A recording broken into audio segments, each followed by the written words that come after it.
mayoritas muatan IPS. Kemerdekaan Indonesia didapatkan dengan cara yang tidak mudah.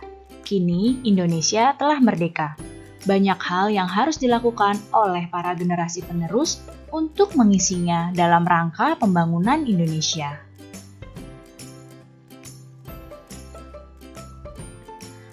Pembangunan nasional Indonesia merupakan pembangunan semua aspek dan bidang kehidupan, tidak hanya pembangunan fisik, tetapi juga manusia Indonesia seutuhnya.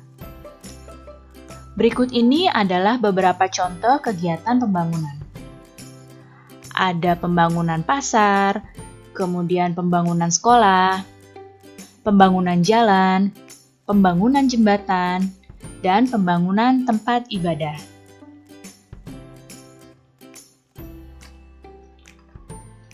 Setiap warga negara Indonesia berkewajiban mengisi kemerdekaan dengan kegiatan-kegiatan yang positif sesuai dengan peran masing-masing di masyarakat.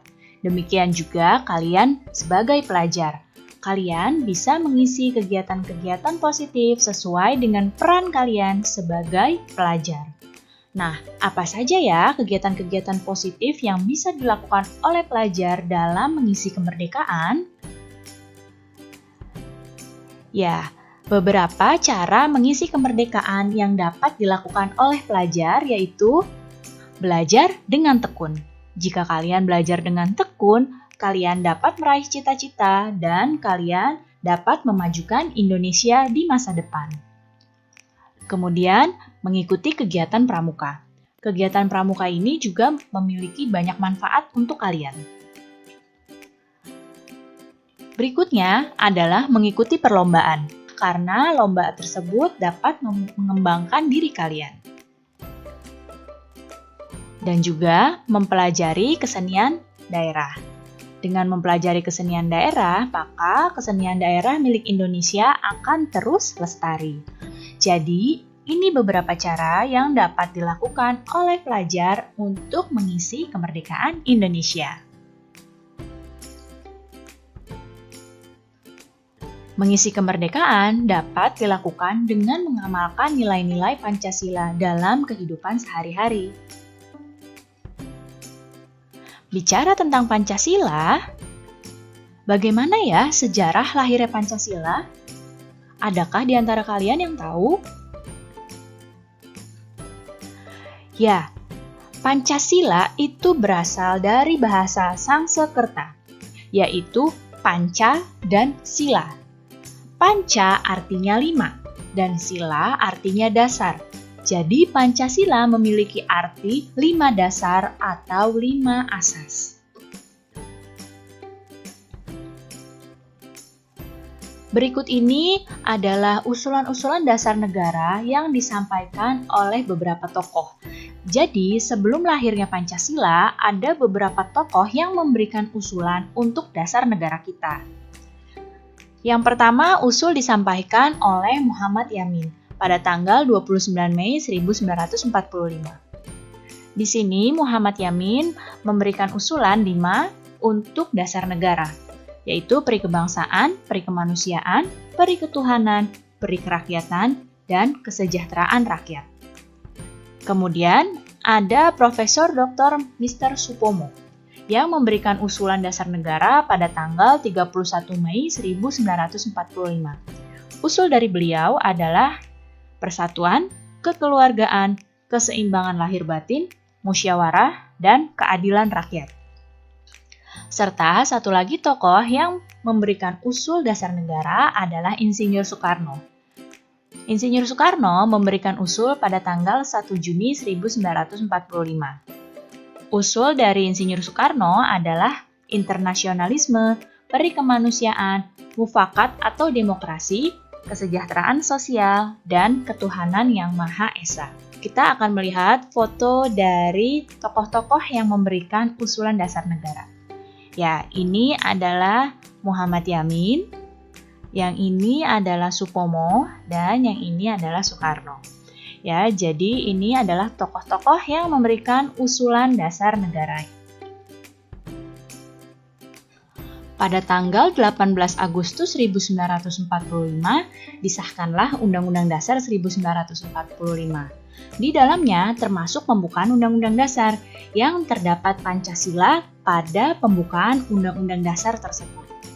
Nah, ini adalah Pancasila yang sudah disahkan menjadi dasar negara kita, yang sampai sekarang masih dipakai sebagai dasar negara, yaitu ketuhanan yang Maha Esa, kemanusiaan yang adil dan beradab, persatuan Indonesia, kerakyatan yang dipimpin oleh hikmat kebijaksanaan dalam permusyawaratan perwakilan, dan keadilan sosial bagi seluruh rakyat Indonesia.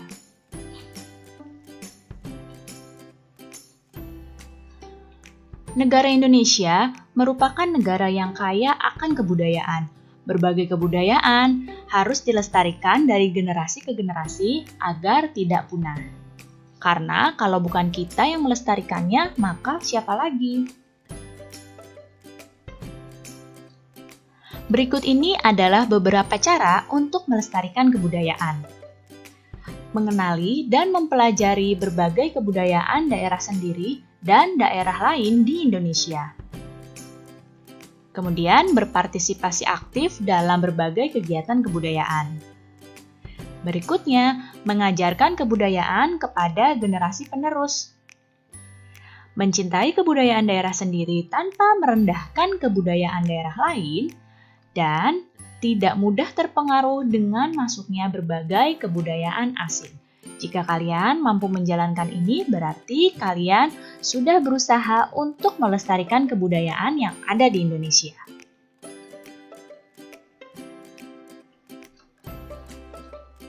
Tahukah kamu, Pancasila memiliki beberapa fungsi dan kedudukan dalam masyarakat Indonesia? Berikut ini adalah fungsi dan kedudukan Pancasila dalam masyarakat Indonesia. Sekarang kita akan mempelajari muatan PPKN.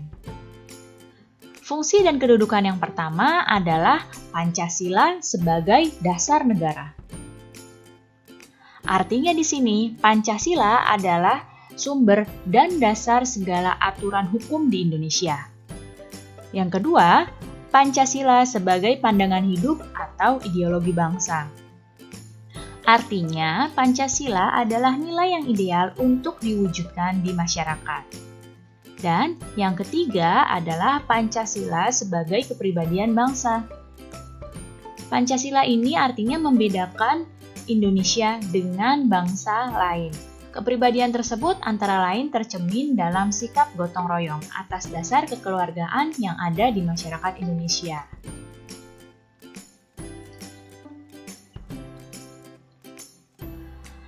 Dengan fungsi dan kedudukan Pancasila dalam masyarakat tersebut, nilai-nilai luhur Pancasila menjadi landasan hidup bermasyarakat di Indonesia yang terdiri dari beragam suku, ras, dan juga agama, serta budaya. Nah, hal tersebut diperlihatkan dengan berkembangnya budaya khas Indonesia. Berikut ini adalah budaya khas Indonesia. Yang pertama adalah gotong royong. Gotong royong ini merupakan saling membantu secara sukarela, ya, tanpa melihat perbedaan suku, ras, agama, maupun kebudayaan. Budaya khas Indonesia yang berikutnya adalah musyawarah. Budaya musyawarah ini adalah budaya untuk menyelesaikan masalah secara bersama-sama dan kekeluargaan. Hal ini dilakukan dengan menghargai dan menghormati perbedaan pendapat yang terjadi di dalamnya.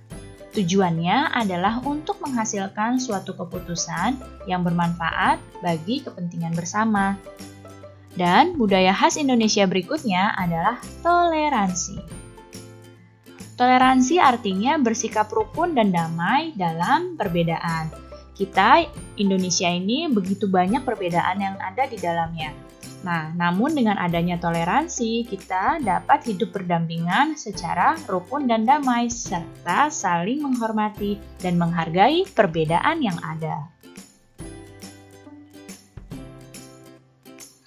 Nah, sekarang cara bersikap terhadap teman yang berbeda latar belakang. Latar belakang ini bisa berbeda suku, agama, kemudian berbeda budaya. Nah, ini adalah cara bersikap yang baik. Yang pertama, menghormati dan menghargai sesama teman. Kemudian, kamu dapat menolong teman tanpa membeda-bedakannya.